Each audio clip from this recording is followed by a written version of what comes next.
Жолдош генерал 19-берененин долбоордогу 19-16 берене болуп калат экен. Долбоордо Г пунктун карасаңыз, Кыргыз Республикасынын президентинин карамагында турган мамлекеттик органдын жетекчиси дейт. Кайсы органдар ошолор?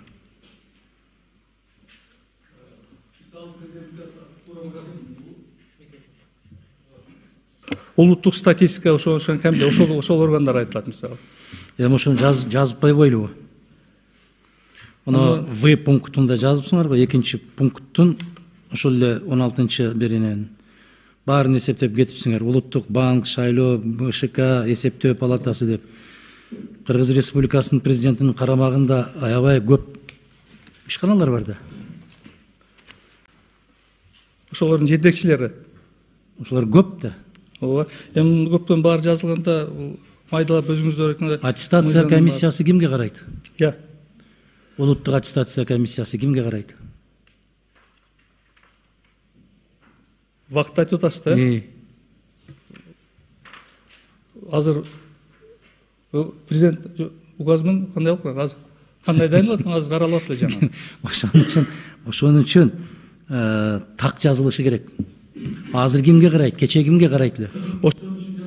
Жанагы жазылып аткан ошосу себеп өзгөрүп кетип атпайбы? Бүгүнкү мисалы бир орган эртеси башкача, ошон үчүн бир өзгөрүү үчүн кайра мыйзамды өзгөртпөш үчүн ошо президент. Азыр ВАК кимге карайт? Я.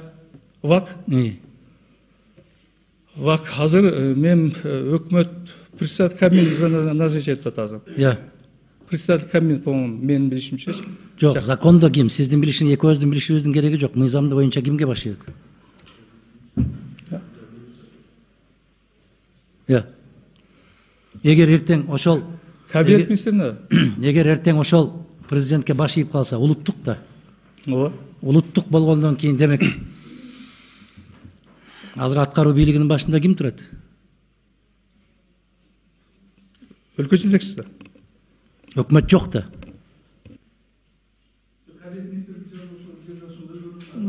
Кабинет министринин болгон макамы президенттин администрациянын башчысы ал. Болду. Башка макам жок. Кандай болгону да. Баракелде, ошону мыйзамга жазбайсыңар удатом. Эгерде улуттук макамдагы ишканалар болгон болсо, ал кимге башыйт? Могу жерде дүңүнөн жазып койгонсуңар. Президенттин карамагында турган мамлекеттик органдын жетекчиси. Көп да, булундай органдар көп да. Эксперттер карап көрсүн, 3-чү окуудан эгер мүмкүнчүлүк болсо карап көрсүн анда. Эгер ВАКтын төрагасы кирип калган болсо, ВАКтын төрагасында кандай сыр бар? Эч кандай сыр жок анда. Ушул сыяктуу кызматтар көп.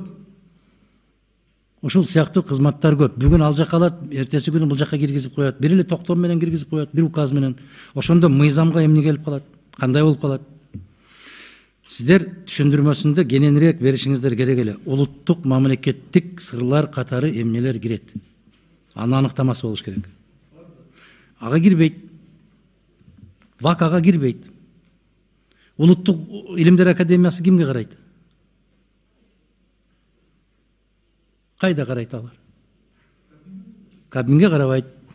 Президенттин буйругу менен иштелүүчү улуттук макамдагылардын баардыгы ошондой да. Улуттук макам. Филармония улуттук макамбы? Я. Жок, улуттук макамдагылар. Жок, улуттук деген ал жанагы эми үчүн биз майдаланып кетти. Эгер сизге мен башкача келсем болобу өзүмчө ушун сизге консультацияланча түшүндүрүп берейин анда. Башка эле учурда келе бербей, ушу мыйзам боюнча да келсеңер болот мага. Келгиле, рахмат.